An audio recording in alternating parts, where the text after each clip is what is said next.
एक बड़ी पुरानी कहावत है, कहते हैं अधकचरी विद्या दहे, राजा दहे अचेत, ओछे कुल तिरिया दहे, दहे कपास का खेत। क्या कुछ ऐसा ही सीन इस वक्त देखने को मिल रहा है। भले डोनाल्ड ट्रंप ने इंडो पैसिफिक में से इंडो को निकाल दिया हो, लेकिन नाटो को ऐसा नहीं लगता है। नाटो ने अभी तुर्की में समिट का आयोजन किया है और इसमें किसे न्योता दिया है? इसमें न्योता दिया है साउथ कोरिया को, जापान को, और यहाँ पर 3 देश मिलकर एक बड़ी मीटिंग कर रहे हैं। ये तो रही बात नाटो और इंडो पैसिफिक की, पर साउथ कोरिया और भारत के बीच में तो आपने अच्छी दोस्ती भी देखी, ट्रेड एग्रीमेंट्स भी देखे, इसके अलावा दोनों की बैठकों को भी देखा। लेकिन अब नॉर्थ कोरिया में भारत ने अपने पॉलिसी को बदलकर पूरा खेल ही बदला है। क्या है, क्यों नॉर्थ कोरिया में अचानक से भारत का डिसीजन बदला, जानेंगे। जियोपॉलिटिक्स में इस वक्त बहुत कुछ चल रहा है, हमेशा की तरह जानने को मिलेगा बहुत कुछ। आइए जानते हैं इन खबरों को विस्तार से। शी जिनपिंग 7 साल बाद उत्तर कोरिया खुद पहुंचे और खुद पहुंचने के बाद इन्होंने किम जोंग उन से मुलाकात की। बड़ी अच्छी दोस्ती दिखने लगी। अब आपके मन में सवाल आएगा कि उत्तर कोरिया इतना नजदीक है चाइना के, और उत्तर कोरिया तो माना जाता है कि चाइना और रूस का पाला पोसा वो बच्चा है जिसे गाली देने के लिए आगे कर दिया जाता हो। फिर चाइना के राष्ट्रपति 7 साल बाद क्यों गए? पहली बात तो ये कि उत्तर कोरिया में रूस ने कई जगहों से चाइना को बाहर करना शुरू कर दिया था, जैसे सैटेलाइट सेवा। पहले उत्तर कोरिया चाइनीज सैटेलाइट सेवा का इस्तेमाल करता था, लेकिन अब ऐसा हो गया कि उत्तर कोरिया रूस के सैटेलाइट सेवा का इस्तेमाल करने लगा। कई सारी चीजें देखने को मिली कि उत्तर कोरिया और चाइना के बीच में एकदम से प्रगाढ़ दोस्ती की जगह रूस की एंट्री हो चुकी, तो थोड़ा सा चाइना कटा रहने लगा। लेकिन अब चाइना के मन में एक अलग प्लान है। अगर कहीं जिनपिंग ये प्लान कर रहे हैं कि ताइवान का एकीकरण करना है, तो उनको कई मोर्चों पर ध्यान देने की जरूरत, और उसमें से एक बड़ा मोर्चा है साउथ कोरिया और जापान का। साउथ कोरिया और जापान ऐसा नहीं है कि ये चुपचाप बैठे हैं, ये भी भाप चुके हैं कि अगर ताइवान पर हमला होता है तो हमें एक साथ आना पड़ेगा। और ये किस तरीके से बेहद गंभीर होकर सोच रहे हैं, इसका अंदाजा आप ऐसे लगा सकते हैं कि तुर्की में नाटो की समिट हो रही है, और इस नाटो के समिट में नाटो ने इंडो पैसिफिक के इन देशों को न्योता दिया है, जिनमें जापान भी है, साउथ कोरिया भी है। और नाटो की इस मीटिंग में ही एक ट्राइलेटरल बैठक भी हो रही है, जिसमें साउथ कोरिया, अमेरिका और जापान बैठकर ये बैठक करके तय करेंगे कि आगे की रणनीति क्या होगी। क्यों? क्योंकि किम जोंग उन ने मिसाइलों को दागना शुरू कर दिया है परीक्षण को लेकर, और किम जोंग उन बड़े खुलेआम तरीके से कहते हैं कि उत्तर कोरिया को परमाणु हथियार इसलिए रखना है क्योंकि हमें अपने देश को बचाना है। यानी उत्तर कोरिया तभी तक बचा रहेगा जब तक उसके पास परमाणु हथियार रहेंगे। ईरान युद्ध के बाद कई देशों को इस बात का आभास हो गया है कि परमाणु बम होना बहुत ज्यादा जरूरी है, और उत्तर कोरिया तो खैर काफी लंबे समय से इसको लेकर आगे बढ़ा भी है। और उत्तर कोरिया एक ऐसा सनकी देश है जिसे जल्दी से कोई हाथ नहीं लगाना चाहता। अगर डोनाल्ड ट्रंप की ही बात करें तो वो जल्दी से हाथ नहीं लगाना चाहते हैं। कई बार किम जोंग उन ने इस बात को कहा है कि मिसाइलें हमारे देश की रक्षा के लिए है और हम इसे किसी भी हाल में छोड़ नहीं सकते हैं। पिछली बार जब डोनाल्ड ट्रंप और किम जोंग उन की बैठक हुई थी, तब ऐसा लगा था कि शायद 1% चांस हो साउथ कोरिया और नॉर्थ कोरिया ठीक ठाक से दोस्त मित्र बन जाए, लेकिन ये संभावना 1% थी। चाहे डोनाल्ड ट्रंप बड़े बड़े दावे करते हो, लेकिन ऐसा संभव नहीं था। नॉर्थ कोरिया जिस सोच पर चलता है और साउथ कोरिया जिस सोच पर चलता है, दोनों ही अलग अलग हैं पूरी तरीके से। अब अगर चाइना की बात करें तो शी जिनपिंग कहते हैं कि मैं किम जोंग उन के साथ लॉन्ग टर्म पर साउंड और स्टेबल रिश्ते चाहता हूं। ये खुलेआम तौर पर कहते हैं। हालांकि शी जिनपिंग ये अमेरिका को भी संदेश दे रहे हैं, जापान को भी संदेश दे रहे हैं और साउथ कोरिया को भी संदेश दे रहे हैं कि तुम अगर गठबंधन बनाने की कोशिश कर रहे हो तो फिर हम भी यहाँ गठबंधन बनाकर बैठे हुए हैं, और खास तौर पर तुम्हारे लिए। अब यहाँ पर अगर देखें तो दक्षिण कोरिया ने भी तैयारियां करनी शुरू कर दी है किस तरीके से नॉर्थ कोरिया के ड्रोन न्यूक्लियर हमलों को काउंटर किया जा सकता है। और इसमें अब नाटो की एंट्री हो रही है कि नाटो इंडो पैसिफिक में रुचि ले रहा है, और ये रुचि इसलिए ले रहा है, मैंने पहले भी कहा था, अमेरिका बहुत दूर नहीं भाग सकता है। अगर ताइवान युद्ध होता है तो अमेरिका को आना पड़ेगा। इस वक्त अमेरिका की ये मजबूरी है। TSMC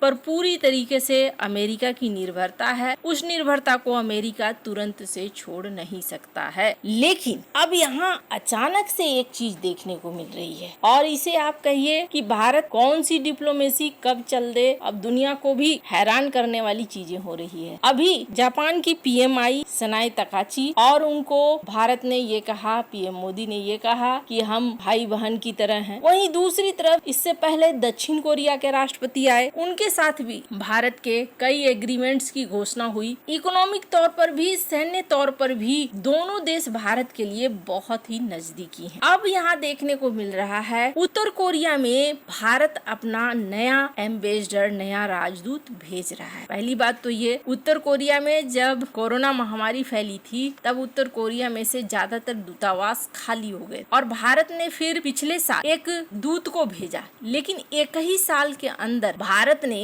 अब वहाँ पर अपने नए दूत को भेजने का फैसला किया है और नए दूत को भेजना ये एक बेहद खास बात है। लगभग एक साल पहले भारत ने आलियावती लोंगकुमर 2008 बैच के आईएफएस को भेजा था और अब राजकुमार आईएफएस को उत्तर कोरिया में नए शीर्ष राजनयिक के रूप में नियुक्त करने का फैसला लिया गया है। अब अचानक से एक साल के अंदर ही उन्हें हटाकर इन्हें क्यों पोस्ट किया जा रहा है ये तो नहीं बताया गया, लेकिन ऐसा माना जा रहा है कि अब भारत ऐसे विशेषज्ञों को भेज रहा है जो नजर रख सके। रूस और उत्तर कोरिया का सैन्य सहयोग तेजी से बढ़ा है। उत्तर कोरिया ने विदेशी दूतावासों को फिर से पूरी तरीके से काम करने की अनुमति देना शुरू कर दिया है और भारत चाहता है कि चाइना के शी जिनपिंग यहाँ आए और चाइना उत्तर कोरिया के साथ संबंधों को प्रगाढ़ कर रहा है। भारत के लिए ये जानना बहुत जरूरी है कि अगला कदम नॉर्थ कोरिया क्या उठा सकता है और किस तरीके से रिएक्ट कर सकता है। भारत और नॉर्थ कोरिया के बीच में बहुत गहरे संबंध नहीं है, लेकिन भारत नॉर्थ कोरिया के साथ ऐसे संबंध रखता है जिसमें औपचारिक तौर पर, आधिकारिक तौर पर बातें हो सके। यानी एक दरवाजा भारत खुला रख रहा है ताकि डिप्लोमेसी की एंट्री नॉर्थ कोरिया में हो सके। हालांकि नॉर्थ कोरिया ने कभी भारत के लिए ऐसा कोई उलुल जुलुल बयान नहीं दिया है जिससे कि